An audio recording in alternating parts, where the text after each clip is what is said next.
Hi my families. Today hair bag ready பண்ணலாம்னு செம்பருத்தி பூவும் இலையும் பறிக்க பெரியம்மா வீட்டுக்கு போயாச்சு. இயற்கை காற்றுல பூ அசைகிற அழகை பாருங்கள் நீங்களே. போகும்போது வீடியோ எடுக்கிற ஐடியாவே இல்லைங்க. ஆனால் அங்கே போனதுக்கப்புறம் எவ்வளோ பெரிய செடின்னு நீங்களே பாருங்கள்.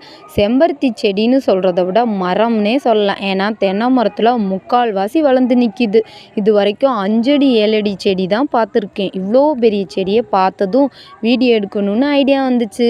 நீங்கள் சொல்லுங்கள், உங்கள் வீட்டில் எவ்வளோ பெரிய செம்பருத்தி செடி இருக்குன்னு, இல்லை எவ்வளோ பெரிய செடியை நீங்கள் இதுக்கு முன்னாடி பார்த்துருக்கீங்களான்னு கமெண்ட்டில் சொல்லிட்டு போங்க. இன்றைக்கி பூத்த செம்பருத்தி பூவை மட்டும்தாங்க உங்களுக்கு வீடியோவில் காட்டியிருக்கேன். ஏன்னா அதுதான் ஃப்ரெஷ்ஷாக அழகாக இருந்துச்சு. செம்பருத்தி பூவும் இலையும் ஹேருக்கு ரொம்ப நல்லதுங்க. அது காஞ்சிருந்தாலும் சரி, நல்லா இருந்தாலும் சரி யூஸ் பண்ணுங்கள். ஹேர் பேக் வீடியோ வேணும்னா சொல்லுங்கள், நெக்ஸ்ட் அப்லோட் பண்ணுறேன்.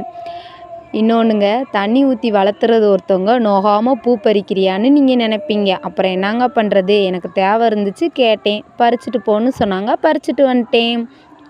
கேட்காம பறிச்சா இப்படிலாம் வீடியோ எடுக்க முடியுமாங்க? சும்மா ஃபன்னுக்கு தாங்க சொன்னேன், நீங்கள் எதுவும் நினச்சிக்காதீங்க.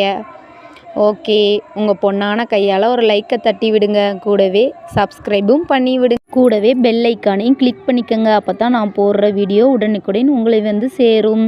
பாய்ங்க. Happy gardening. இன்றைய நாள் நன்றாக அமையட்டும்.